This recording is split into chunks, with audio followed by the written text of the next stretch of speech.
ఈరోజు మనం శ్రీల ప్రభుపాద వారిచే వచించబడినటువంటి భగవద్గీత గ్రంథంలో 5వ అధ్యాయము మొట్టమొదటి శ్లోకం నుంచి చర్చించే ప్రయత్నం చేస్తున్నాం. మనము నిన్నటి రోజు అంటే ఇంతకుముందు అధ్యాయం యొక్క శీర్షిక దివ్య జ్ఞానం, ట్రాన్సెండెంట్ నాలెడ్జ్ కదా. దాంట్లో చివరి 2 శ్లోకాలు మనం నిన్న చర్చించుకున్నప్పుడు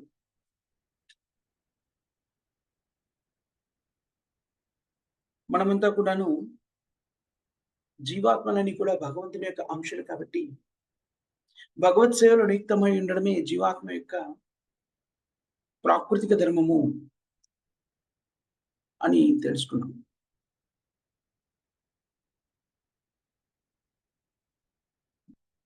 అలా భగవంతుని యొక్క సేవలో నియుక్తమైనటువంటి వ్యక్తి ఎలాంటి సంశయము లేకుండా పరిపూర్ణంగా భక్తియుక్త సేవని స్వీకరించాలి అని అనుకున్నాం. యోగ సన్యాసస్థ కర్మాణం జ్ఞాన సంచిన సంశయం. మన శక్తియుక్తులని కూడా భగవత్ సేవలో వినియోగించాలి అని, అలా ఎందుకు వినియోగించాలి అనే దాన్ని చర్చిస్తూ విశ్లేషణాత్మకంగా అవన్నీ కూడాను భగవంతునిచే ప్రకటితం చేయబడింది. మన శక్తులన్నీ కూడాను శ్రీకృష్ణుడి శక్తులే. మనం స్వయంగా కూడా శ్రీకృష్ణుడికి చెందినాడు. మమైవాంశే జీవులోకే జీవభూత సనాతన. మన దగ్గర ఉన్న వనరులు, మన దగ్గర ఉన్న శక్తే కాకుండా స్వయంగా మనము శ్రీకృష్ణుడికి సంబంధించిన వాళ్ళం. కాబట్టి ప్రాకృతికంగా, సహజ సిద్ధంగా మనం చేయవలసిన పని ఏమిటి? కృష్ణ సేవల నిమిత్తం. మనము అందుకనే నిర్దేశితం చేయబడ్డాం.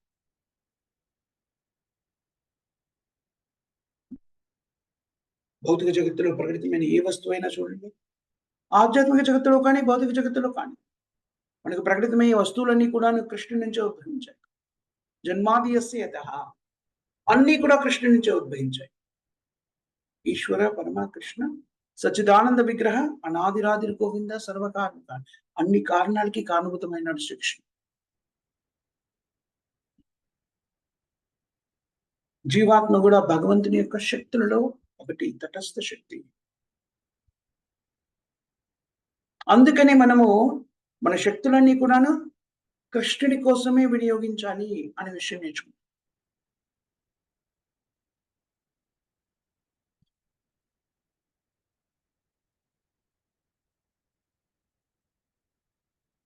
ఆత్మవంతం న కర్మాణి నిబద్ధంతి ధనంజయ. ఎవరైనా సరే ఆ విధంగా తమ జీవితాన్ని నిర్వర్తించుకుంటున్నారనుకోండి, చేసే ప్రతి కార్యాన్ని కూడాను భగవంతుని శ్రీకృష్ణుడి సేవ కోసమే వినియోగిస్తున్నాను. దాని పర్యవసానం ఎలా ఉంటుందో చెప్తున్నాడు. భౌతిక బంధనాల నుంచి పూర్తిగా విముక్తులవుతారు.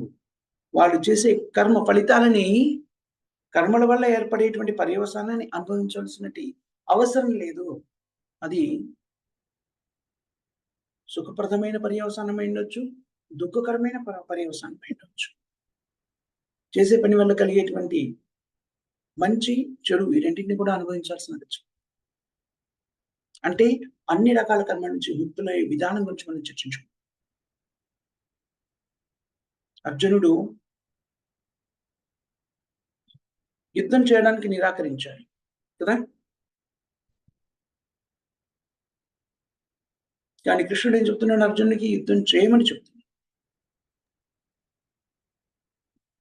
తస్మాత్ అజ్ఞాన సంభూతం సంస్థాన.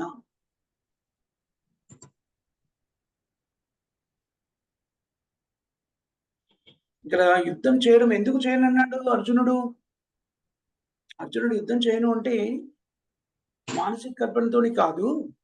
నేనంతా కూడాను ధర్మశాస్త్రాలకి అనుగుణంగా ఆలోచించి యుద్ధం చేయనంటున్నానని చెప్పడం కోసమని కృష్ణుడితో వేదశాస్త్రంలో చెప్పబడినటువంటి అనేక రకమైనటువంటి విధి విధానాల గురించి వ్యక్తీకరించాడు. యుద్ధం చేసి అనేక మందిని సంహరించినట్టయితే ఏం ఏర్పడుతుందని చెప్పారు? వీళ్ళంతా కూడా మృత్యువాత పడ్డారనుకోండి, వీళ్ళ భార్యలందరూ కూడాను విధవలుగా మారతారు, భర్తలు లేకుండా. అలాంటప్పుడు ఏం జరుగుతుంది? సమాజంలో అలాంటి స్త్రీలు ఎక్కువగా ఉన్నారనుకోండి, వర్ణ సంక్రమణ జరుగుతుంది.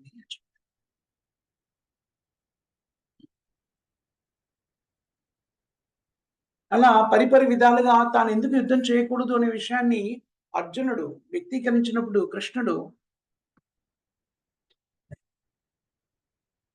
అర్జునుడు యోధుడు అని, క్షత్రియుడు అని, క్షత్రియ ధర్మాన్ని పాటించమని చెప్పాడు. క్షత్రియ ధర్మాన్ని పాటించడం ద్వారా తాను అధర్మానికి పాల్పడుతున్నాను అనే భావనని వ్యక్తీకరించినప్పుడు, యుద్ధం చేయడం ద్వారా నువ్వు సంహరించేటువంటి వ్యక్తులు ఎవరైతే ఉన్నారో, దానివల్ల నీకేదైనా పాపం అంటుకుంటుందని నువ్వు అనుకుంటున్నావా అర్జున? అది ఎప్పుడు సంభవిస్తుంది? ఆ పనులన్నీ కూడా నీ స్వార్థం కోసం నువ్వు చేసుకున్నప్పుడు అది సంభవిస్తుంది. కానీ యుద్ధం చేయడం అనేటువంటి కార్యక్రమాన్ని నా కోసం చేశామనుకోండి, అప్పుడు దానివల్ల ఏర్పడేటువంటి పాపము అనేటువంటిది నీకు అంటుకోదు అని చెప్తున్నాడు. దాని పరిపూర్ణమైన విశ్వాసంతో నేను ఈ వ్యాఖ్యానాన్ని స్వీకరించి నీ కర్తవ్య నిర్వహణ నిమగ్నుని కమ్మని అర్జునుడికి కృష్ణుడు ప్రబోధించాడు. ఇప్పుడు అర్జునుడు ఏమంటున్నాడు? ఇప్పుడు ఈ అధ్యాయంలో మొదటి శ్లోకం, సన్యాసం కర్మణాం కృష్ణ పునర్యోగం చ సంశయ పునర్యోగం చ సంశయై యశ్రేయా ఏతయోరేకం తన్మే బ్రూహి సునిశ్చితం. అర్జునుడు ఏమంటున్నాడు? ఏ ప్రియమైన కృష్ణ, సన్యాసం గురించి మీరు ప్రస్తావించారు. మన పనికి, మనం చేసే పని మూలంగా ఏర్పడేటి ప్రతిఫలాన్ని ఆశించకుండా ఉండడము, త్యజించడము. మన పని వల్ల ఏ రకమైన ఫలాన్ని ఆశించకుండా ఉండడము అని మీరే చెప్పారు సన్యాసం అని. ఏదైనా పని చేస్తే దానివల్ల వచ్చేటువంటి ఫలాన్ని ఆశించుకో అని చెప్పారు. మళ్ళీ అలాంటప్పుడు మళ్ళీ ఏదో ఒక పని చేయమని ఎందుకు చెప్తున్నారు? సన్యాసం కర్మణాం కృష్ణ. మళ్ళీ మీరు కర్మయోగము అని చెప్తున్నారు. నేను తికమక స్థితిలో ఉన్నాను.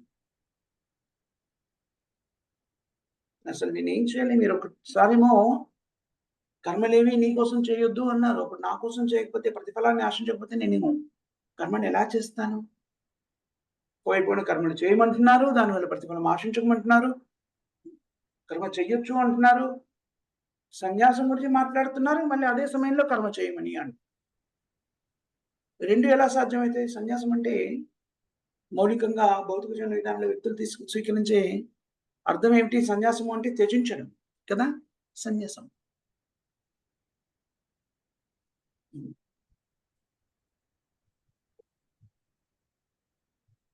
యోగ విధానంలో స్థిరపడం చెప్తున్నా కృష్ణ, కర్మయోగం అని చెప్తున్నా, నాకేం అర్థం కావట్లేదు. ఏంటి ఇదంతా కూడాను? కృష్ణ చైతన్యాన్ని మనం స్వీకరించినప్పుడు దీనిలోని నిగూఢత్వాన్ని మనం అవగతం చేసుకుంటాం. మన పనులన్నీ చేస్తూ కూడాను కర్మఫలం నుంచి విముక్తులయ్యే విధానం మన కృష్ణ చైతన్యం ప్రబోధిస్తుంది. మనం కర్మ చేస్తాము, కానీ దాని ఫలితాన్ని అనుభవించాల్సిన అగత్యం లేకుండా కర్మను చేయగలం. ఎప్పుడది సాధ్యమవుతుంది? ఎప్పుడైతే ఆధ్యాత్మిక గురువు తన శిష్యునికి విభిన్నమైనటువంటి విషయాల గురించి ప్రబోధిస్తూ సత్యాన్ని అవగతం చేసుకోమని తెలియజెప్పినప్పుడు, శిష్యులు ఒక్కొక్కసారి గురువు చెబుతున్నట్టు విభిన్నమైనటువంటి అంశాలని అర్థం చేసుకోలేక, లేకపోతే కొన్నిసార్లు అవగాహన లోపం వల్ల తికమక పడే అవకాశం ఉంది. కొన్నిసార్లు వ్యతిరేక భావంతో చెప్పబడ్డాయి అనుకున్న దాన్ని దేన్ని అంగీకరించాలి, దేన్ని త్యజించాలి అనేటువంటి భావనలో ఉన్నాడు. ఆరంభంలో ఆధ్యాత్మిక పరిజ్ఞానాన్ని సంతరించుకున్నటువంటి వ్యక్తులందరికీ కూడాను అనేక రకమైన సంశయాలు ఏర్పడుతుంటాయి. అది సహజంగా జరిగేటువంటిది. ఎందుకంటే అంతవరకు కూడా మనం భౌతిక జీవన విధానంలో కూరుకుపోయి రకరకాల కార్యక్రమంలో నిమగ్నమై ఉంటాం. ఆధ్యాత్మిక జీవన విధానం అనగానే రకరకాల అపోహలతోని అప్పటికే ఒక అభిప్రాయాన్ని ఏర్పరచుకుంటాం, ముఖ్యంగా భారతదేశంలో. వాళ్ళు ఏమనుకుంటారు?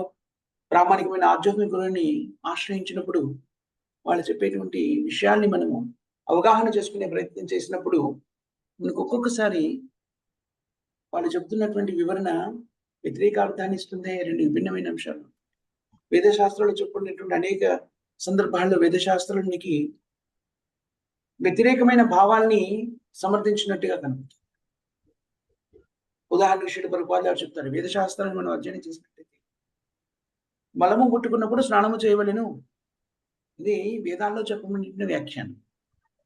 గోవు యొక్క మలాన్ని మరి శుద్ధీకరణకు వినియోగిస్తారు. గోవు యొక్క మలాన్ని ముట్టుకున్నప్పుడు స్నానం చేయక్కర్లేదు, దాన్ని నిజానికి శుద్ధీకరించడానికి వినియోగిస్తారు. అదేమిటండి, మలం ముట్టుకున్న ప్రతిసారి కూడా స్నానం చేయమని చెప్పారు కదా, ఇప్పుడు గోవు యొక్క మలం ముట్టుకున్నప్పుడు నేను ఎందుకు స్నానం చేయకూడదు? ఒక బాహ్య రూపంగా చూసినట్లయితే వ్యతిరేక అర్థాన్ని ఇచ్చినట్టుగా కనబడతాయి, కానీ దానిలో నిగూఢ అర్థాన్ని మనం తెలుసుకోవాలి అంటే ప్రామాణికమైన ఆచారాన్ని ఆశ్రయించినప్పుడు వారు దానికి సంబంధించిన వివరణని అందిస్తారు. అదేవిధంగా ఆధ్యాత్మిక ఆచారాన్ని ఆశ్రయించి విభిన్నమైన అంశాలకు సంబంధించిన పరిజ్ఞానాన్ని సంతరించుకుంటున్నప్పుడు ఒక్కొక్కసారి ఆ అంశాలలోని నిగూఢత్వం సరిగా బోధపడినప్పుడు విభిన్నమైన స్థితులు ఎలా స్వీకరించాలి, ఒకదానికొకటి వ్యతిరేకమైన అర్థం ఉన్నటువంటి వాటిని ప్రబోధిస్తున్నారో అనిపిస్తుంటుంది. అదేవిధంగా అర్జునుడికి కూడా కృష్ణుడు ప్రబోధించినటువంటి విభిన్నమైనటువంటి అంశాల్లో వ్యతిరేక భావం ఉన్నటువంటి విషయాన్ని ప్రకటితం చేశారా అన్నట్టుగా అనిపిస్తుంది. సన్యాసము అంటే త్యజించడము అని కదా అర్థం చేసుకుంటాం. అన్నింటినీ త్యజించడము కదా. వేద సంస్కృతి ప్రకారంగా 4 వర్ణాల గురించి, 4 ఆశ్రమాల గురించి మనం చర్చించుకుంటాం. బ్రాహ్మణ,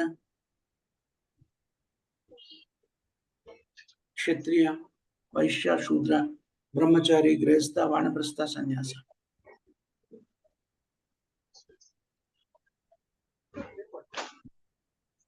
బ్రహ్మచారి అంటే ఆరంభం నుంచి, అంటే వ్యక్తికి 5, 4, 5, 6 ఈ 5 సంవత్సరాలు అనుకోండి. బ్రహ్మచారికి 5 సంవత్సరాలు ఆరంభమైనప్పటి నుంచి 25 సంవత్సరాలు వచ్చేంత వరకు కూడా ఆధ్యాత్మిక గురువు ఆశ్రయంలో జీవితాన్ని గడపాలి. అది బ్రహ్మచారి ఆశ్రయం. ఎందుకని? వేద జ్ఞానానికి సంబంధించిన పరిజ్ఞానాన్ని సంతరించుకోవడానికి, వేద సంస్కృతి ప్రకారంగా జీవితాన్ని ఎలా కొనసాగించాలి అనేటువంటి పరిజ్ఞానాన్ని సంతరించుకోవడానికి బ్రహ్మచారి ఆశ్రయంలో బ్రహ్మచారిగా వ్యక్తి గురువు యొక్క ఆశ్రయంలో ఉంటాడు. దాని బ్రహ్మచారి ఆశ్రయం. దాంట్లో పరిపూర్ణంగా తర్ఫీదు పొందిన తర్వాత ఆ వ్యక్తి ఇంటికి వెళ్ళిపోవచ్చు. ఇంటికి వెళ్ళిపోయి వివాహాన్ని ఆచరించి గృహస్థ జీవనంలోకి వెళ్ళొచ్చు. అలా వివాహాన్ని జరుపుకొని గృహస్థ జీవనంలోకి వెళ్ళిన, వివాహ బంధంలోకి అడిగినటువంటి వ్యక్తిని గృహస్థ ఆశ్రమంలోకి అడిగిటాను అని చెప్తారు. అలా అడిగినటువంటి వ్యక్తి మరో 25 సంవత్సరాలు గృహస్థాశ్రమ జీవనాన్ని గడపడానికి శాస్త్రం అనుమతిస్తుంది. అంటే 50 సంవత్సరాలు అవుతాయి. అప్పుడు శాస్త్రం ఏమని చెప్తుంది? ఇంటిని వదిలిపెట్టాలి 50వ ఏట. కుటుంబాన్ని వదిలేసి పూర్తిగా కుటుంబానికి సంబంధించిన బంధాలని వదిలేయారు. 50వ ఏట ఏం చేస్తారు వాళ్ళు నిజానికి? ఏకాంతంగా జీవించడానికి ప్రయత్నిస్తారు. దాన్ని ఏమన్నారు? వానప్రస్థ. కుటుంబం నుంచి, కుటుంబ సభ్యుల నుంచి దూరంగా నివసించే ప్రయత్నం చేస్తారు ఏకాంతంగా. ఏకాంతంగా జీవిస్తూ ఆధ్యాత్మిక చింతనలో కాలాన్ని గడపాలి అనుకుంటారు. కుటుంబాన్ని వదిలేయడం అంటే ఇక్కడ కుటుంబానికి సంబంధించినటువంటి కొన్ని బంధాలు అంటే దూరంగా నివసిస్తారు. బంధాన్ని ఇంకా పూర్తిగా వదిలిపెట్టారు.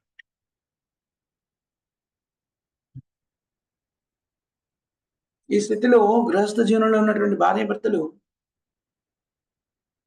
తమ జీవనానికి సంబంధించిన, గృహస్థ జీవనానికి సంబంధించినటువంటి బాధ్యతలన్నీ కూడాను అప్పటికే సంతానము పెరిగి యుక్త వయసుకు వచ్చేస్తుంది కదా, వాళ్ళకి అప్పగించేస్తారు.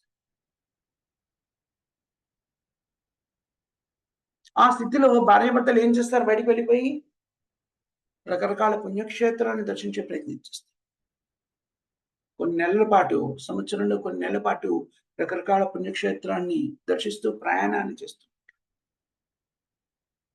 దాదాపు 6-7 మాసాలు అలాగా వెళ్ళి మళ్ళీ కుటుంబాన్ని కలవడానికి వస్తారు. అలా కొన్ని మాసాలు అక్కడ నుండి మళ్ళీ కొన్ని మాసాలంటే నెల, 2 మాసాలు అక్కడ ఉంటారు. మళ్ళీ ఏం చేస్తారు? మళ్ళీ బయటికి వెళ్లి ఏదో ఒక క్షేత్రానికి వచ్చి ఇది వానప్రస్థ జీవనం. బ్రహ్మచారి, గృహస్థ, వానప్రస్థ. గమనించినట్టయితే ఈ 4 వర్ణాన్ని చక్కగా పాటిస్తున్నటువంటి సమాజంలో వ్యక్తి వానప్రస్థకు వచ్చేసరికి తన కుమారుడు గృహస్థ జీవనంలో కదా!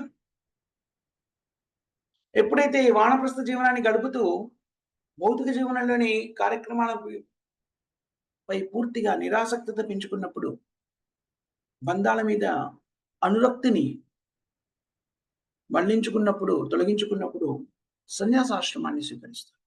అది సన్యాసం. ఆ సమయంలో కుటుంబంతో ఎలాంటి సంబంధం ఉండదు. తల్లి, తండ్రి, భార్య, పిల్లలు వగైరా వగైరా ఏమి ఉండవు. వాళ్ళందరూ ఉంటారు.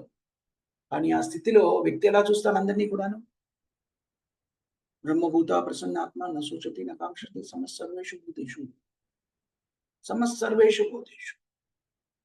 భార్య కానివ్వండి, మరో స్త్రీ కానివ్వండి, మరో వ్యక్తి అందరూ కూడా సమాన స్థాయిలో కనిపిస్తారు. సన్యాసం కర్మణం కృష్ణ పునర్యోగం చ సంశయం.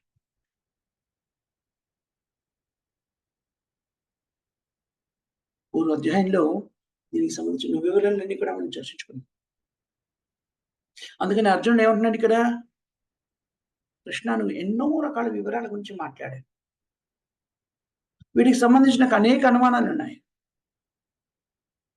నా మనస్సులో ఎన్నో రకాల సంశయాలు మెదులుతూ ఉన్నాయి. యశ్రేయ ఏతయోరేకం. నువ్వు ఎన్నో రకాల విధి విధానాల గురించి చెప్పావు, బాధ్యతల గురించి చెప్పావు, చేయవలసిన పనుల గురించి చెప్పావు. 4 రకాలైనటువంటి వర్ణాలని సృష్టించింది నువ్వే అని చెప్పావు. సమాజం చక్కగా నిర్వర్తించబడాలి అంటే ఆ 4 వర్ణాశ్రమ ధర్మాన్ని పాటించాలి అని చెప్పావు.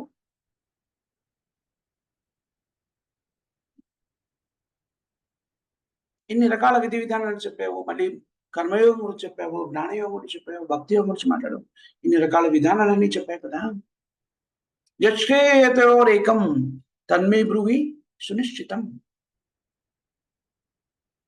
ఇవన్నీ కూడా చెప్పడం వరకు బానే ఉంది. కానీ నిశ్చయంగా నేనేం చేయాలి? అది నాకు చెప్పు.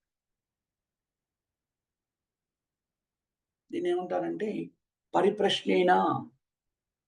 గురువు దగ్గర నుంచి పరిజ్ఞానాన్ని స్వీకరించినప్పుడు ఒక ఆసక్తి, శ్రద్ధాసక్తులతో పరిజ్ఞానాన్ని స్వీకరిస్తున్నటువంటి శిష్యుడు గురువు చెప్పే అనేక విషయాన్ని విన్న తర్వాత వాటిలోని వ్యత్యాసాన్ని అవగతం చేసుకునే ప్రయత్నం చేస్తాడు. చెబుతున్నటువంటి విషయాలన్నీ కూడా ఒకదానికొకటి వ్యతిరేక భావన వ్యక్తీకరిస్తున్నప్పుడు అవి ఎలా వ్యతిరేకిస్తున్నాయి? ఒకదానితో ఒకటి ఎలా అనుసంధానం చేయవచ్చును? అసలు సాధ్యమవుతుందా? ఏ పరిస్థితుల్లో ఏ విషయాన్ని మనము ఎలా వినియోగించాలి? ఇవన్నీ కూడాను శ్రద్ధాసక్తులైన శిష్యులు అడిగి తీరాలి. దాన్ని పరిప్రశ్న అంటారు. తద్వితి పనిపాతేన పరిప్రశ్నేన సేవయ. అప్పుడు ఆధ్యాత్మిక గురుడు సంభాషించడం. ఆ సంభాషణని శిష్యుడు ఏకాగ్రతతో వింటాడు. ఏవైనా తికమకపరిచేటువంటి అనుమానాలు ఉన్నాయనుకోండి, వెంటనే మీరు మీ ఆధ్యాత్మిక గురువుని అడగాలి. అవి మీలో ఉన్న సందేహాలను తొలగించుకోండి. ఇది అర్జునుడు అనుసరించిన విధానం.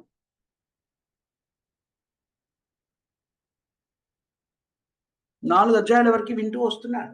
ముందు అర్జున విషాద యోగం మొదటి అధ్యాయంలో అర్జునుడు సంభాషించాడు. ఎందుకు దాన్ని యుద్ధం చేయకూడదు? చాలా వివరణాత్మకంగా విభిన్నమైన విషయాల ద్వారా విశదీకరించి ఏమన్నాడు? అందుకనే కృష్ణ నేను యుద్ధం చేయను అని తన అస్త్రాలన్నీ కూడా రథం మీద పెట్టి హాయిగా కూర్చున్నాడు. నేను యుద్ధం చేయనని స్థిరమైన అభిప్రాయంతో రథం మీద కూర్చున్నాడు. అర్జునుడు పలికినవన్నీ కూడాను కృష్ణుడు విని, అర్జునుడు పలికినటువంటి అర్జునుడు సంబోధించిన విభిన్నమైనటువంటి విషయాలు, ఆ విషయాల ఆధారంగా ఆయన ఎందుకు యుద్ధం చేయను అంటున్నాడు అనేటువంటి దాని గురించి వివరిస్తూ రెండో అధ్యాయంలో ముందుగా ఏమని చెప్పాడు? వీళ్ళంతా కూడాను సంహరించబడుతున్నారని నువ్వు చెప్తున్నావు కదా అర్జున. నిజానికి ఇక్కడున్న వాళ్ళెవరు కూడాను ఒక విధంగా ఆలోచిస్తే ఎవరు కూడా జీవించలేరు. వాళ్ళంతా కూడాను నా చేయి ఇంతకుముందే సంహరించారు. నిజానికి సంహరించడం అనే దాన్ని నువ్వు ఏదైతే సంబోధిస్తున్నావో అది శరీరానికి సంబంధించింది మాత్రమే. నీకు నాకు అంటే ఆత్మకు సంబంధించింది కాదు. వీళ్ళంతా కూడా జీవాత్మ. నీతో సహా, నాతో సహా, నీతో సహా వీళ్ళందరూ కూడాను శాశ్వతులు. అంతేకాదు నువ్వు నేను మనిద్దరం కూడాను మనతో పాటు వీళ్ళందరూ కూడాను పూర్వాశ్రమంలో ఉన్నారు. ఇప్పుడు ఉన్నారు, భవిష్యత్తులో ఉండబోతున్నారు. నువ్వు సంహరించడం అనేటువంటిది ఏదైతే ఉందో అది దేహానికే కానీ జీవికి కాదు. నాణ్యతే హన్యమాని శరీరే. మరణించేటువంటిది మరణించడము అనేటువంటిది మనం ఏదైతే చెప్పుకుంటున్నామో అది శరీరానికి సంబంధించిందే కానీ ఆత్మకి కాదు. శరీరానికి ప్రత్యేకంగా మీరు దాన్ని అన్వయించుకున్నట్టయితే కూడా శరీరం ఎప్పుడు కూడా మృతకమే. శరీరం జీవించి ఉన్నట్టుగా ఎప్పుడు కనిపిస్తుంది? ఆత్మ దానిలో ఉన్నప్పుడు మాత్రమే శరీరం జీవించినట్టుగా కనబడుతుంది. వీటన్నింటి కూడాను రెండో అధ్యాయంలో చాలా విశ్లేషణాత్మకంగా విపులంగా వివరించి చెప్పాడు కృష్ణుడు అర్జునుడికి. అర్జునుడు జాగ్రత్తగా అవన్నీ విన్నాడు. ఇంకా కృష్ణుడు తర్వాత 2 అధ్యాయాల్లో కూడాను కర్మయోగం అంటే ఏమిటి? దానికి సంబంధించిన విధానాల్ని వివరిస్తూ దివ్య జ్ఞానము అంటే ఏమిటి? దానికి సంబంధించిన వివరణ కూడా అందించారు.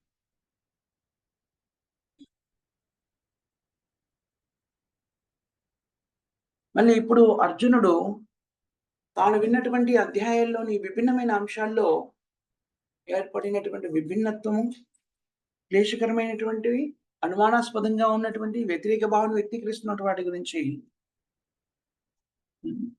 తన సందేహాన్ని వినిపిస్తుంది.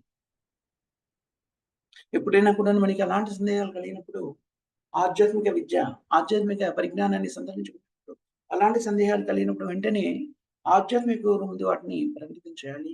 వెంటనే వాటిలోని సందేహాన్ని నివృత్తి చేసుకుని ప్రయత్నించాలి.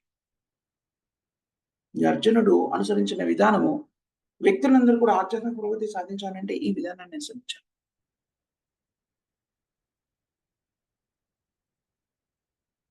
అర్జునుడు ఏమడుగుతున్నాడు? మీరు ఎన్నో విషయాలు చెప్పారు కదా కృష్ణ. ఇవన్నిట్లో నేను ఏది అనుసరించాలి చెప్పండి.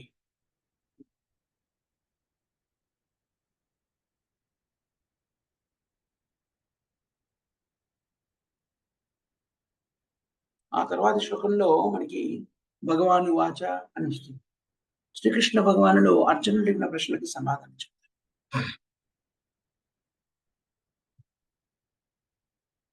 భగవాన్ శ్రీకృష్ణుడి సంబోధిస్తున్నప్పుడు భగవద్గీతలో ఇంతకుముందు ఋషుల ప్రభుపాదులు అనేక పర్యాలు చెప్తారు. కృష్ణుడి సంబోధన వచ్చినప్పుడు భగవాన్ వాచ అని వ్యాసదేవుడు రాస్తారు.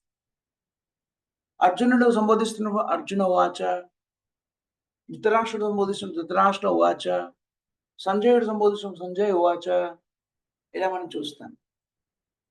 కానీ కృష్ణుడు సంబోధించిన కృష్ణ వాచ అనలేదు, భగవాన్ వాచ. శ్రీల ప్రభుపాదులు దీనికి సంబంధించి చక్కని వివరణ అందిస్తారు. భగవాన్ శ్రీ భగవాన్ వాచ, భగవాన్ వాచ. ఎందుకు శ్రీకృష్ణుడి సంబోధనని భగవాన్ వాచ అని చెప్పారు? భగవాన్ అంటే దేవాది దేవుడు, భగవంతుడు. భగవంతుడు అనే పదానికి అర్థాన్ని వేదశాస్త్రాల్లో చెప్పారు. ఐశ్వర్యస్య సమగ్రస్య వీర్యస్య యశస్య శ్రియ జ్ఞాన వైరాగ్యశ్చైవ సన్నం భాగా మంద. ఇవన్నింటినీ కూడాను అష్టైశ్వర్యాలు పరిపూర్ణుడైన వాడు భగవంతుడు. విష్ణు పురాణం చెప్తుంది ఐశ్వర్య విలాసత్వం, ఐశ్వర్యస్య సమగ్రస్య పరిపూర్ణమైన విలాసత్వాన్ని కలిగి ఉన్నవాడు భగవంతుడు. ఐశ్వర్యస్య సమగ్రస్య వీర్యస్య, వీర్య, వీర్యము అంటే అత్యంత శక్తిని కలిగి ఉండడం, పరిపూర్ణమైన శక్తి. యశస్య, కీర్తిని కలిగి ఉన్నవాడు. పరిపూర్ణమైన కీర్తి, కొంత కీర్తిని కాదు. భౌతిక జగత్తులో ఎవరైనా కీర్తి కొంత కీర్తిని కలిగి ఉండవచ్చు. పరిపూర్ణమైన కీర్తిని కలిగిన వాడు ఎవరు అంటే కృష్ణుడు. యశస్య, శ్రీయ, శ్రీయ అంటే అత్యంత అందాన్ని కలిగి ఉన్నటువంటి పరిపూర్ణమైన అందం, అత్యంత ఆకర్షణీయుడు. కృష్ణ అంటే అర్థం అది. పరిపూర్ణమైన జ్ఞానాన్ని కలిగి ఉన్నవాడు. పరిపూర్ణమైన జ్ఞానము, కొంత జ్ఞానము ఒక ప్రత్యేకమైన విభాగానికి సంబంధించిన జ్ఞానం కాదు, పరిపూర్ణ పరిజ్ఞానం. వేదేశ సర్వై అహమేవ వేదో వేదాంత వేదం దేవచ. వైరాగ్య, ఇవన్నీ కలిగి ఉన్నాడు కదా, అన్నీ కూడా భగవంతుడికి చెందినవి, కానీ వేటి మీద కూడా వ్యామోహం లేనటువంటి వైరాగ్యస్య. ఈ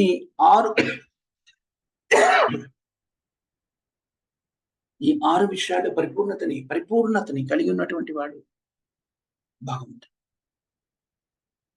ఇవన్నీ కూడా కలిగి ఉన్నటువంటి వ్యక్తిని మనం భగవంతుడు అంటాము. ఆరు విభిన్నమైనటువంటి తత్వాలు. అత్యంత విలాసవంతుడు, పరిపూర్ణమైన శక్తి కలిగిన వాడు, అత్యంత కీర్తిమంతుడు, అపూర్వమైనటువంటి అందాన్ని కలిగిన, అంతకన్నా గొప్ప అందం ఎక్కడ, పరిపూర్ణమైన పరిజ్ఞానాన్ని కలిగినటువంటి వాడు. అన్నీ కలిగి ఉన్నా కూడాను పరిపూర్ణ వైరాగ్యాన్ని కలిగి ఉన్నటువంటి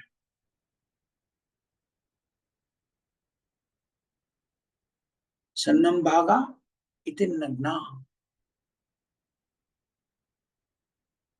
అది భగవంతుని యొక్క స్థితి. అలాంటి భగవంతుడు, పరిపూర్ణమైనటువంటి పరిజ్ఞానం కలిగినటువంటి భగవంతుడు అర్జునుని యొక్క ప్రశ్నలకి సమాధానం ఇవ్వబోతున్నాడు. అందుకని అర్జునుడు ఎలాగైతే తన సందేహాలను నివృత్తి చేసుకోవడానికి శ్రీకృష్ణ భగవానుని ఆశ్రయించాడో, మహాజనాయున గతాసు పంత, మనం కూడాను అర్జునుడిని ఆశ్రయించి అర్జునుని అడుగుజాడలో నడుస్తూ ఆధ్యాత్మిక ప్రగతిని సాధించాలి. శ్రీల ప్రభుపాద గారి విషయాన్ని అనేక పర్యాలు చెప్తారు. నిన్న కూడా చర్చించుకున్న 2 శ్లోకాల్లో దీనికి సంబంధించిన వివరాన్ని అధ్యయనం చేసే ప్రయత్నం చేశాను. పరిపూర్ణమైన పరిజ్ఞానాన్ని సంతరించుకునే విధానం ఏమిటి? తద్విద్ది పరిపాతైన పరిప్రశ్న సేవ ఉపదేశాన్ని జ్ఞానం. ప్రామాణికమైన ఆచార్యుని ఆశ్రయించి చక్కని సేవలను అందిస్తూ కృప ద్వారా, చూడండి, సహజంగా ఎవరికైనా సేవలు అందిస్తున్నాం అనుకోండి, ఏం జరుగుతుంది? వాళ్ళ కృపని పొందుతాను కదా.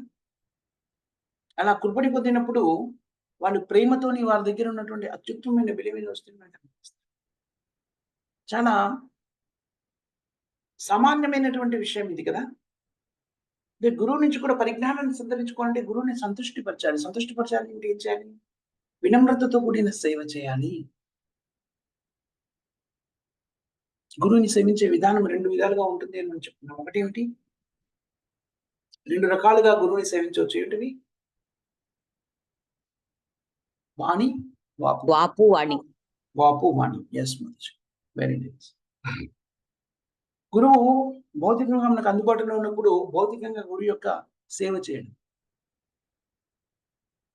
అందుబాటులో లేనప్పుడు వాణి అంటే గురువు యొక్క ఆజ్ఞని శిరసావహించడం ద్వారా గురువు యొక్క సేవలో నిమగ్నం కాగలుగుతాం. చాలా ప్రాశస్తమైనటువంటి విషయం ఇది. శ్రీల ప్రభుపాద గారు మనందరికీ కూడా గురువు. ఆధ్యాత్మిక మార్గదర్శన చేసి మానవ జీవిత లక్ష్యాన్ని ప్రబోధించినటువంటి గురువు నిజానికి జగత్తంతటికీ కూడా గురువు శ్రీల ప్రభుపాద. జగద్గురు అనే పదానికి పరిపూర్ణమైనటువంటి నిర్వచనం శ్రీల ప్రభుపాద గారు. ఎందుకంటే మనం ఇంతకుముందు కూడా 1-2 సార్లు చర్చించుకున్నట్టున్నాము. చాలా మంది వారి సంప్రదాయాలకు సంబంధించి వాళ్ళ వ్యక్తులను ఎవరైతే గురువుగా స్వీకరిస్తారో వాళ్ళు జగద్గురు అని ప్రబోధిస్తూ ఉంటారు. కానీ వారు ఒక ప్రత్యేకమైన వర్గానికో లేకపోతే ప్రత్యేకమైన సమాజానికో ప్రత్యేకమైన ప్రదేశానికో సంబంధించి మాత్రమే ప్రబోధనలు చేసినట్టు మనకు బోధపడుతుంది. ఆ తర్వాత వాళ్ళ శిష్యుడు కొంతమంది ఇతరులకు బోధించవచ్చు. ముఖ్యంగా ప్రపంచవ్యాప్తంగా వ్యాప్తి చెందిన మతాలను గమనించినట్టయితే ఇస్లాం కానివ్వండి, క్రిస్టియానిటీ కానివ్వండి, వీళ్ళలో కూడాను ఇస్లాం ప్రబోధకుడిగా చెప్పబడే మహమ్మద్ ప్రవక్త కానివ్వండి, క్రిస్టియాన్ క్రిస్టియానిటీని ప్రబోధించిన జీసస్ క్రైస్ట్ కానివ్వండి, ఒక ప్రత్యేకమైన ప్రదేశంలో మాత్రమే వారు కొంతమందికి మాత్రమే వారి ప్రబోధనలు ఇవ్వడం, వాళ్ళు దాన్ని స్వీకరించి ఇతరులకు అందించడం, ప్రపంచవ్యాప్తంగా ప్రచారం చేయడం జరిగింది. మనకి వేద శాస్త్రాలను స్వీకరించినా కూడాను శంకరాచార్య కానివ్వండి, ఇతర ఆచారాలు కానివ్వండి, అనేక మంది ఆచారాలను మనం చూసినట్లయితే చాలా వరకి ఈ ప్రబోధనలన్నీ కూడా కేవలం భారతదేశానికి మాత్రమే పరిమితం చేయబడ్డాయి. కానీ శ్రీల ప్రభుపాదుల వారు మాత్రం కృష్ణ చైతన్యాన్ని ప్రపంచవ్యాప్తంగా అందించారు. నిజంగా జగద్గురు అనడానికి సరైనటువంటి జగద్గురు అనే పదానికి సరైన నిర్వచనాన్ని శ్రీల ప్రభుపాదుల వారిని చూసినప్పుడు తెలుస్తుంది. నిజంగా ప్రభుపాదుల వారికి వినియోగించవలసినటువంటి పదము జగద్గురు. ప్రపంచంలోని అన్ని ఖండాల్లో, అన్ని దేశాల్లో కృష్ణ చైతన్యాన్ని ప్రబోధించారు. ఇస్లాం కంట్రీస్ అంటే ముస్లిం కంట్రీస్ అని చెప్పబడేటువంటి దేశాల్లో కూడాను, క్రిస్టియానిటీ ప్రాబల్యంగా ఉండేటువంటి పాశ్చాత్య దేశాల్లో కానివ్వండి, ఐరోపా ఖండంలో కానివ్వండి, ఆస్ట్రేలియా లాంటి ఖండాల్లో కానివ్వండి, అన్ని చోట్ల కూడాను శ్రీల ప్రభుపాదుల వారు కృష్ణ చైతన్యాన్ని ప్రబోధించారు. చైతన్య మహాప్రభు యొక్క కృపని కలియుగంలో అందరికీ అందేలా చేసిన వారు ఎవరైనా ఉన్నారు అంటే అది శ్రీల ప్రభుపాదుల వారు.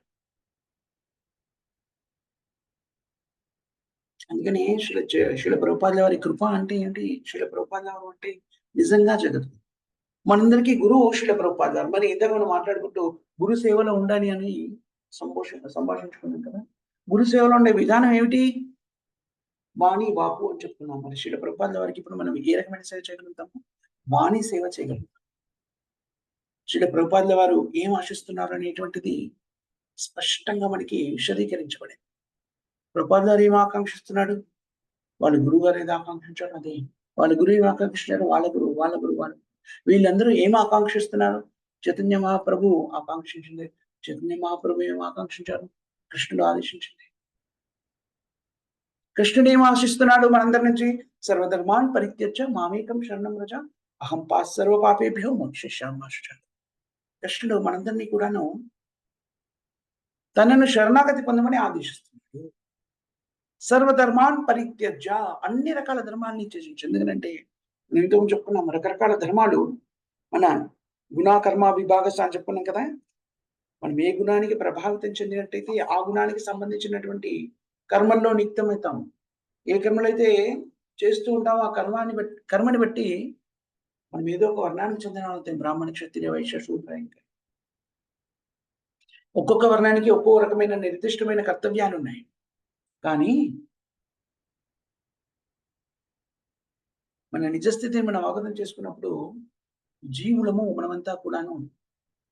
ఆ తర్వాత మిగిలినవన్నీ కూడాను మన గుణాలను బట్టి, మనం చేసే కర్మల్ని బట్టి మనం రకరకాలైనటువంటి కర్తవ్యాల్ని ఆపాదించుకున్నాం. ఆ కర్తవ్యాలని ఏమని చెప్పారు? ఉపాధులు అని చెప్పారు. నేను స్త్రీని, నేను పురుషుని, నేను భార్యని, నేను భర్తని, లేకపోతే నేను రాజుని, లేకపోతే ఇవన్నీ కూడా నేను పుత్రుని, గురువుని, ఇవన్నీ కూడాను ఉపాధులే. జీవాత్మల్ని కూడాను ప్రాకృతికంగా ఎలాంటి స్థితిలో ఉన్నారు? జీవేర స్వరూపే కృష్ణుడు, భగవంతుడైన కృష్ణుని యొక్క సేవకుడు. ఆ విధంగా ఆలోచిస్తే జీవాత్మలందరి యొక్క ధర్మం ఏమిటి? కృష్ణుని యొక్క సేవలను యుక్తమైనడం ఈ జీవాత్మల యొక్క ప్రాథమిక ధర్మం. మిగిలినవన్నీ కూడా ఇతర ధర్మాలన్నీ కూడా ఆపాదించుకున్నటువంటివి, అన్ని కూడా ఉపాధులుగా చెప్పబడ్డాయి. అందుకని కృష్ణుడు ఏమని ఆదేశిస్తున్నాడు? ఈ ఉపాధులు ఏవైతే మీరు ఆపాదించుకున్నారో, ఈ గుణాల ప్రభావం చేత ఏర్పడినటువంటి ఏ గుణానికి ప్రభావితం చెంది ఆ రకమైన కర్మల్ని ఏవైతే నిర్వర్తిస్తున్నారో ఆ కర్మల ప్రకారంగా మీరు ఏ వర్ణాలకైతే చెందిన వారిని ఆపాదించుకున్నారో దానికి ప్రత్యేకమైన కర్తవ్యాలు ఏవో నిర్దేశించబడ్డాయి. అవి మీ ధర్మంగా మీరు స్వీకరిస్తున్నారు. కానీ అవి నిజమైన ధర్మం కాదు, అవన్నీ త్యజించండి. ఇది సర్వధర్మాన్ పరిత్యజ్య అనే పదానికి అర్థం. ఎవరైనా అంటారు అదేమిటండి, నేను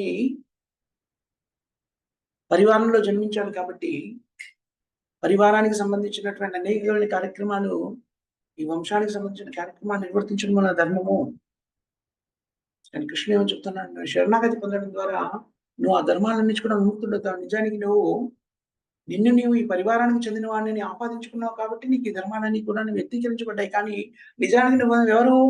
నీ శరీరమే కాదు, నువ్వు జీవాత్మవి, సనాతనుడివి, నా యొక్క అంశవి.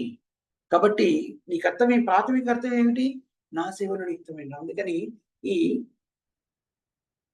భౌతికంగా ఏవైతే మనము నిర్దేశించుకున్నామో రకరకాల కర్తవ్యాలు, కర్మలు అని వాటిని అన్నింటినీ చర్చించడం. జయించడం వల్ల లేదండి, నేను ఈ కుటుంబంలో జన్మించాను కదా, ఈ కుటుంబానికి సంబంధించిన కార్యక్రమాలు నిర్వహించకపోతే పాపం జరుగుతుంది. లేకపోతే నేను ఈ స్త్రీని వివాహం చేసుకున్నాను కదా, పోషించకపోతే పాపం జరుగుతుంది. లేకపోతే ఈ వ్యక్తి నేను వివాహం చేసుకున్నాను కదా, భర్త కదా, సేవలు చేయకపోతే. అవును, అవన్నీ కూడా చేయవచ్చు. కృష్ణుడు ఏం చెప్తుంది? అది కృష్ణుడితో అనుసంధానం చేసినప్పుడు అది పరిపూర్ణమవుతుంది. అలా కాకుండా చేశారనుకోండి, దానిలో ఎలాంటి అర్థము లేదు. అవసరమైతే వాటిని చర్చించడానికి కృష్ణుడు ప్రబోధిస్తున్నాడు. దానివల్ల ఏదైనా పాపం ఏర్పడింది అనుకోండి, ఏర్పడింది అని మీరు భావించిన అవన్నీ కూడా నేను తొలగిస్తాను. దాని నుంచి మీరు చింతించుకోండి అని చెప్తున్నాడు. ఇది నిజానికి కృష్ణుడు మనందరికి ఇచ్చిన సందేశం. సర్వధర్మాన్ని పరిత్యజ్య మామేకం శరణం రజ అహం సర్వపాపేభ్యో మోక్షయిష్యామి. అయితే కలియుగంలో దీన్ని పాటించే విధానాన్ని మనకి చైతన్య మహాప్రభువు ప్రబోధిస్తాడు. స్థానే స్థిత శృతగతి. మీరు ఎక్కడున్నారో అక్కడే ఉండండి. మీరు ఇవన్నీ వదిలిపెట్టే స్థితిలో లేరు కలియుగంలో. కాబట్టి మీరు చేసే కార్యక్రమాలను నిర్వర్తిస్తూ ఉంది. కానీ ఆ కార్యక్రమాలన్నింటినీ కూడాను కృష్ణుని కేంద్ర బిందువుగా పెట్టి చేయండి. నిర్బంధే కృష్ణ సంబంధి భక్తి వైరాగ్యం ఉచ్యతే. మనం చేసే పనుల మీద కృష్ణుని కేంద్ర బిందువుగా పెట్టి చేసామనుకోండి, పరిపూర్ణత్వాన్ని సిద్ధించుకుంటాము. ఆ విషయాన్ని కృష్ణ చైతన్యం మనకు ప్రబోధిస్తుంది. ఆ ప్రబోధనని శ్రీల ప్రభుపాదుల వారు ఎలా ఆచరించాలి అనేటువంటిది దైనందిన జీవితంలో జీవనాన్ని కొనసాగిస్తూ మన కార్యక్రమాలు నిర్వర్తిస్తూ కూడా ఎలా ఆచరించవచ్చునో శ్రీల ప్రభుపాదుల వారు మనకి నియమాల రూపంలో అందించారు. మనం చేయవలసిన పని ఏంటి? ఆ నియమాన్ని నిష్ఠగా మన జీవితంలోకి అన్వయించుకోవడమే. అది పెద్ద కష్టతరమైన విషయం కాదు. శ్రీల ప్రభుపాదుల వారు 4 నియమాలు ఇచ్చారు. చేయవలసిన 4, వదిలిపెట్టవలసిన 4, చేయకూడని. ముఖ్యంగా మనం చేయవలసింది ఏంటంటే, చేయవలసిన 4 ముందు ఉన్న జీవితంలోకి స్వీకరించే ప్రయత్నం చేయాలి. వాటితో పాటు చేయకూడని కూడా తొలగించుకున్నాం అనుకోండి, అతి శీఘ్రంగా ఆచరణ పురోగతిని సాధించగలుగుతాం. ఒకవేళ గనక మనం బద్ధ స్థితిలో ఉండి అవి చేయకూడదని నాకు తెలుసు, కానీ వదులుకోలేని స్థితిలో ఉంటే మనం ముందు చేయవలసింది ఏమిటి? చేయవలసిన 4ని జీవితంలోకి అన్వయించు. చేయవలసిన 4 కార్యక్రమం ఏంటి? హరే కృష్ణ హరే కృష్ణ కృష్ణ కృష్ణ హరే హరే, హరే రామ రామ రామ హరే హరే. ఈ మహామంత్రాన్ని ఇప్పుడు ఒకసారి జపించాము. అలా 108 సార్లు జపిస్తే ఒక జపమాల అవుతుంది. నా 16 జపమాలు కనీసంగా ప్రతిరోజు హరే కృష్ణ మహామంత్రాన్ని జపించాలి. కృష్ణ ప్రసాదాన్ని మాత్రమే స్వీకరించాలి. కృష్ణ ప్రసాదాన్ని స్వీకరించాలంటే మనం భుజించే ప్రతిదీ కూడాను కృష్ణుడికి సమర్పించిందే ఉండాలి. కృష్ణుడికి మనం ఏది సమర్పించగలుగుతాము? శాకాహారాన్ని మాత్రమే సమర్పించాలి. శాకాహారంలో నీరుల్లి, వెల్లుల్లి, మష్రూమ్ లేకుండా జాగ్రత్త. ఎందుకంటే ఆయన కృష్ణుడు స్వీకరించాడు. అలా శాకాహారాన్ని మాత్రమే వండి కృష్ణుడికి సమర్పించి దాన్ని మాత్రమే భుజించాలి. జాగ్రత్తగా ఉండండి. దాన్ని మాత్రమే. కృష్ణ ప్రసాదం తీసుకుంటున్నానండి ఇంట్లో, కానీ బయటికి వెళ్ళినప్పుడు అన్ని తినేసినా కాదు. మనం తినే ప్రతిదీ కూడా కృష్ణుడికి సమర్పించిన కృష్ణ ప్రసాదం మాత్రమే భుజించాలి. భక్తుల సాంగత్యంలో ఉండాలి. నిత్యం భాగవత సేవ, ప్రతిరోజు కూడా భగవంతుడి దివ్యలీలని శ్రవణం చేయడం, కీర్తన చేయడం ద్వారా మనము కృష్ణ చైతన్యంలో నిర్దేశించినటువంటి 4 కార్యక్రమాన్ని మన జీవితంలోకి అన్వయించుకున్న వాళ్ళం. మరి చేయకూడని పనులేంటి? మాంసభక్షణ చేయకుండా ఉండడం, మత్తు పానీయాలు సేవించకుండా ఉండడం, జూదం ఆడకుండా ఉండడము, అశాస్త్రీయ వివాహేతర సంబంధాలు కలిగి ఉండకుండా ఉండడం. చేయవలసిన 4 నిష్ఠగా చేసినట్టయితే చేయకూడని 4లో 2 ప్రత్యేకమైన ప్రయత్నం లేకుండా తొలగిపోతాయని మనం చెప్పుకుంటాం. ఏంటిది? మాంసభక్షణ చేయడము, మత్తు పానీయాలు సేవించడం మన నుంచి దూరమైపోతాయి. మిగిలిన ఏమిటి? జూదం ఆడకుండా ఉండడం, వివాహేతర సంబంధాన్ని కలిగి ఉండకుండా ఉండడం. ఇవి కూడా మనము ఎప్పుడు సాధ్యమవుతుంది? మనం చేయవలసిన నిష్ఠగా చేస్తున్నాం అనుకోండి, ప్రత్యేకమైన ప్రయత్నం లేకుండా ఇవి కూడాను మన నుంచి తొలగిపోతాయి. తద్వారా మనము శ్రీల ప్రభుపాదుల వారి సూచనని నిష్ఠగా పాటించిన వాళ్ళకు, ప్రభుపాదుల వారి సూచనని పాటించినటువంటి భగవంతుని ఆదేశాన్ని పాటించాలి. తద్వారా గురువు యొక్క సేవని మనం ఎలాగ చేయగలుగుతామో ఇందాక చెప్పుకున్నాం కదా, వాకు వాణి అని. శ్రీల ప్రభుపాదుల వారి వాణి అంటే ఏదైతే ఆదేశించారో వాటిని మనం ఆచరించడం ద్వారా ప్రభుపాదుల వారి యొక్క సేవలో నియుక్తం కావాలి. అందుకని అందరికి కూడా వినయపూర్వకమైన విజ్ఞప్తి ఏమిటంటే దయచేసి కృష్ణ హితాన్ని స్వీకరించండి. కృష్ణ హితాన్ని స్వీకరించడం అంటే శ్రీల ప్రభుపాదుల వారిచే నిర్దేశించబడినటువంటి చేయవలసిన 4 కార్యక్రమాలను ముందు జీవితంలో గమనించుకో. చేయకూడని ఒకవేళ మన జీవితంలో ఉంటే కూడా మెల్లమెల్లగా తొలగిపోతాయి. తద్వారా మనము పరిపక్వమైన స్థితిని చేరుకోగలుగుతాము. మానవ జీవిత లక్ష్యమైనటువంటి జన్మ మృత్యు జరావతి చక్రబంధం నుంచి బయటపడగలుగుతాము. ప్రస్తుత కాలమాన పరిస్థితుల్లో మానవ జీవిత లక్ష్యాన్ని సాధించగలిగేటువంటి సులభతర విధానము కృష్ణ చైతన్య విధానం. అతి సులభంగా మనం జీవితంలోకి అన్వయించుకోవచ్చు. అందుకని అందరికి కూడా విజ్ఞప్తి ఏంటి, దయచేసి దీన్ని స్వీకరించండి, మీ జీవితంలోకి అన్వయించుకోండి. ఇది మనం సంగ్రహించవలసిన ముఖ్యమైన సారాంశం. ఇక్కడ ఉన్న ఆపిద్దాం. మాతాజీ సెంటర్ సభ్యున్న క్వశ్చన్స్ కానీ, కామెంట్స్ కానీ, కరెక్షన్స్ కానీ.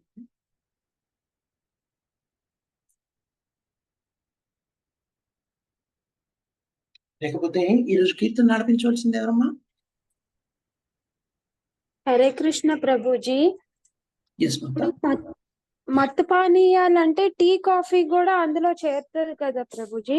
అవును మాతాజీ, మత్తు పానీయాల్లో టీ కాఫీ కూడా కలపబడింది. అంటే ఇప్పుడు అవి కూడా మానుకో, అంటే ఇప్పుడు చాలా ఎడిక్ట్ అయిపోయి ఉంటారు, వాళ్ళు ఎలాగ మాన్పించుకోవాలి? అందుకని మాతాజీ మనం అలా ఎడిక్ట్ అయిపోయిన వాళ్ళకి ముందుగా ఇవాళ విన్నాను కదా వెంటనే మానేస్తాను అని సంకల్పం ఏర్పరచుకోవాలని మానలేకపోవచ్చు. మన భౌతిక శరీరం కూడాను దానికి అలవాటు పడిపోయి సహకరించకపోవచ్చు కూడా కదా. అందుకని ఏం చేయాలి అంటే మానవలసిన వాటిని దృష్టిలో ఉంచుకోవాలి. కానీ మానలేకపోతే కూడాను స్వీకరించవలసిన వాటిని మాత్రం స్వీకరించాలి. ఏం స్వీకరించాలి? 4 చేయవలసిన వాళ్ళు ప్రతిరోజు హరే కృష్ణ మహామంత్రాన్ని జపించడము, భక్తుల సాంగత్యంగా ఉండము, భగవంతుని యొక్క దివ్యులని శ్రవణం చేయడము, కీర్తన చేయడము, ఇవన్నీ చేస్తున్న కృష్ణ ప్రసాదాన్ని స్వీకరిస్తూ ఉండడం.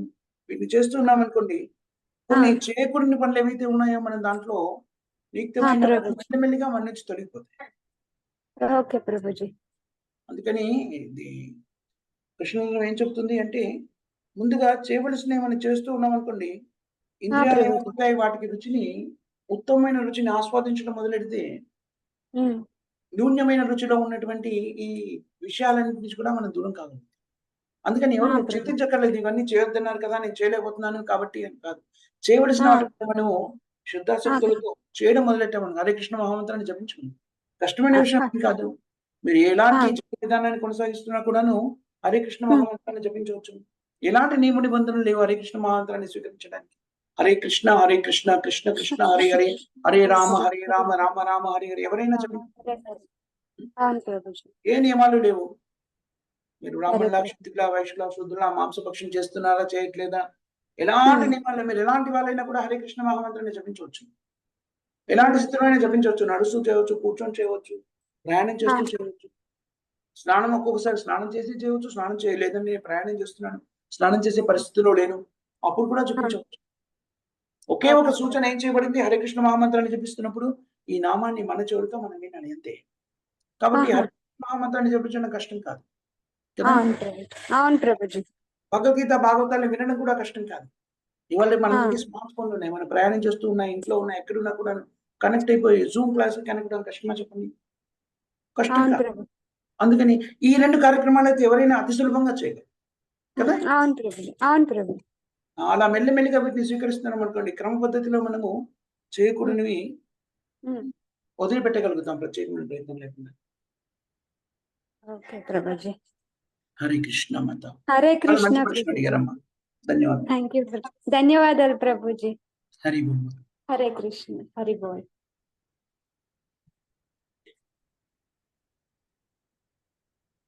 కీర్తన ఆలపించవలసింది ఎవరమ్మా ఈరోజు? హరే కృష్ణ ప్రభుజీ. హరి బోల్ మాత. అవును సార్. చేయండి. ఎవరది? తులసి కృష్ణ ప్రియసఖి మాత చేయండి అమ్మా. పునః ప్రార్థన నుండి నరోత్తమ దాస్ ఠాకూర్ రచన. శ్రీకృష్ణ చైతన్య ప్రభు దయా కరో మోరే, तुम बिना जगत संसारे श्री कृष्ण चैतन्य प्रभु दया करो मोरे तुम बिना के दयालु जगत संसारे पतित पावना तू तव अवतार मौसम पतिता न पाइबे पतित पावना तू तव अवतार मौसम पतिता प्रभु न पाइबे आह प्रभु नित्यानंद प्रेमानंद सुखे कृपा बलोकाना आमी बरो दुखे आह प्रभु नित्यानंद प्रेमानंद सुखे कृपा बलोकाना आमी बरो दुखे श्री कृष्ण चैतन्य प्रभु दया करो मोरे तुम बिना के दयालु जगत संसारे दया करो सीतापति अद्वैत गोसाई तब कृपा बाले चैतन्य निताय दया करो सीतापति अद्वैत गोसाई तब कृपा बाले चैतन्य निताय आह स्वरूप सनातना रूपा रघुनाथ भट्ट जुगा श्री प्रभु लोकनाथ आह स्वरूप सनातना रूपा रघुनाथ भट्ट जुगा श्री प्रभु लोकनाथ दया करो श्रीयाचार्य प्रभु श्रीनिवास रामचंद्र संग नरोत्तम दास दया करो श्रीयाचार्य प्रभु श्रीनिवास रामचंद्र संग नरोत्तम दास श्री कृष्ण चैतन्य प्रभु दया करो मोरे तुम बिना के दयालु जगत संसार श्री कृष्ण चैतन्य प्रभु दया करो मोरे तुम बिना के दयालु जगत संसार Hare Krishna Prabhu ji thank you so much Hare Krishna Mataji ధన్యవాదాలు. ప్రేమదాని ఎవరు చెప్తారమ్మా? हरे कृष्ण प्रभु जी धन्यवाद प्रणाम जगद्गुरु श्रील प्रभुपाद श्रील प्रभुपाद की జై हर मामा हरे संकीर्तन की रामाचार्य दास ठाकुर की की सामवेद भक्त वृंद की भक्त वृंद की रंध्रा श्रीमद् भागवतम की श्रीमद् भगवद गीता की अनंत कोटि वैष्णव भक्त वृंद की जय रेवती रमन दास प्रभु जी की जय हरे कृष्ण प्रभु जी दंडवत प्रणाम। हरे कृष्ण प्रभु। श्रीहर्ष प्रभु की जय। वैदिक कृष्ण प्रभु की जय। Thank you very much Mataji సంప్రభుజీ శ్రీల ప్రభుపాద గారి గ్రంథాన్ని చర్చించే అవకాశం కల్పించారు. మీ అందరూ కూడా హృదయపూర్వక కృతజ్ఞతలు, ధన్యవాదాలు. హరే కృష్ణ. हरे कृष्ण प्रभु जी दंडवत प्रणाम। हरे हरे कृष्ण प्रभु जी दंडवत प्रणाम। हरे हरे कृष्ण कृष्ण प्रभु प्रभु जी जी ప్రభుజీ రేపు డిబేట్ ఏంటి ప్రభుజీ? రేపు డిబేట్ ఏంటి ప్రభుజీ? హరే కృష్ణ. హరే కృష్ణ దండవత్ ప్రణాం ప్రభుజీ. డిబేట్ ఏ సబ్జెక్ట్ మీద కదా? అవును ప్రభుజీ. సంధ్య మాతాజీ పెట్టేశారా? మీరు ఉన్నారా? గ్రూప్ లో పెట్టేశారు సంధ్య మాతాజీ. టాపిక్ ఏంటి ఎవరికైనా గుర్తుందా? నేను చూస్తున్నాను.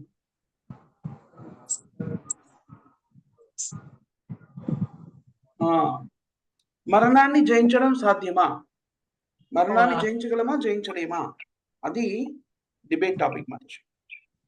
హరే ప్రభుజీ కృష్ణ మనం ఎలా ప్రభుజీ. సాధిస్తాం కదా ప్రభుజీ? ఏమ్మా? ప్రభుజీ ఇది సారీ, క్షమించండి మధ్యలో మాట్లాడుతున్నందుకు. ప్రభుజీ నేను ఈ రోజే జాయిన్ అయ్యాను. యాక్చువల్ గా నాకు ఈ గ్రూప్ తెలీదు. అంటే శివాజీ సేన గారు ఇది లింక్ పెడితే నేను జాయిన్ అయ్యాను అనమాట. సో నేను మీ గ్రూప్ లో జాయిన్ అవ్వాలంటే ఎలాగా? ఏం లేదు మాతాజీ, మీ నెంబర్ ఇచ్చేసేయండి, నేను మీ గ్రూప్ లో యాడ్ చేసేస్తాను. ఎవరికి మీరు ఇవ్వమంటారు? message- ఇప్పుడు చెప్పమంటారా? చెప్పండి మాతాజీ. 630 630 141 141 7528.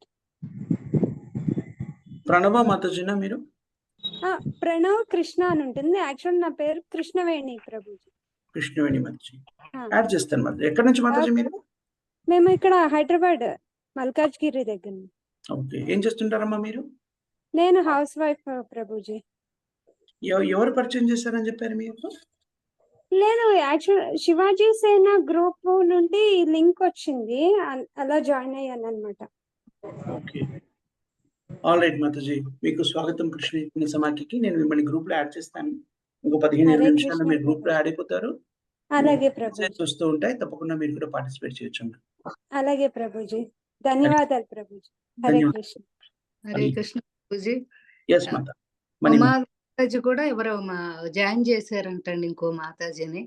ఎవరమ్మా? ఉమా మాతాజీ, ఉమా గారు. మాతాజీ వాళ్ళ హస్బెండ్ ఇద్దరు జాయిన్ అయ్యారు, రోజు వింటున్నారంట మార్నింగ్. అవును మాతాజీ, నేను చూశాను. మాతాజీ వింటున్నారు, నాకు తెలుసు మాతాజీ. వాళ్ళిద్దరిని యాడ్ చేశాను కూడా గ్రూప్ లోకి నేను. అదే, అయితే ఇప్పుడు ఇంకొక ఆవిడ కూడా జాయిన్ అయ్యారంటండి. అవునమ్మా. నేను మళ్ళా కనుక్కొని చెప్తాను ప్రభుజీ మళ్ళా. అంటే ఇప్పుడు ఏదో లైన్ లో మరి ఇప్పుడు వెళ్ళిపోయారో తెలియదు, చూడండి. ఓకే మాతాజీ, వాళ్ళైతే కనిపించట్లేదు, ఉమా మాతాజీ కనిపించట్లేదు నాకు. ఏదైనా పని ఉంటే గమ్మునే వెళ్ళిపోయింది అంటారు. సరే ప్రభుజీ, నేను మళ్ళీ అడిగి చెప్తాను మా ప్రభుజీ. అలాగే మాతాజీ, దండవత్. ఆవిడ జాయిన్ అవుతా అన్నారంటండి. మైగ్రేన్ ఏదో పెయిన్ ఉంది, కొంచెం జాయిన్ అవుతాను, లేట్ అవుతుంది, జాయిన్ అవుతానని చెప్పారంట. ఓకే మాతాజీ, ధన్యవాదాలు మాతాజీ. హరి హరి. హరే కృష్ణ. ధన్యవాదాలు. హరే కృష్ణ ప్రభుజీ. హరి హరి. దండవత్ ప్రణామాలు.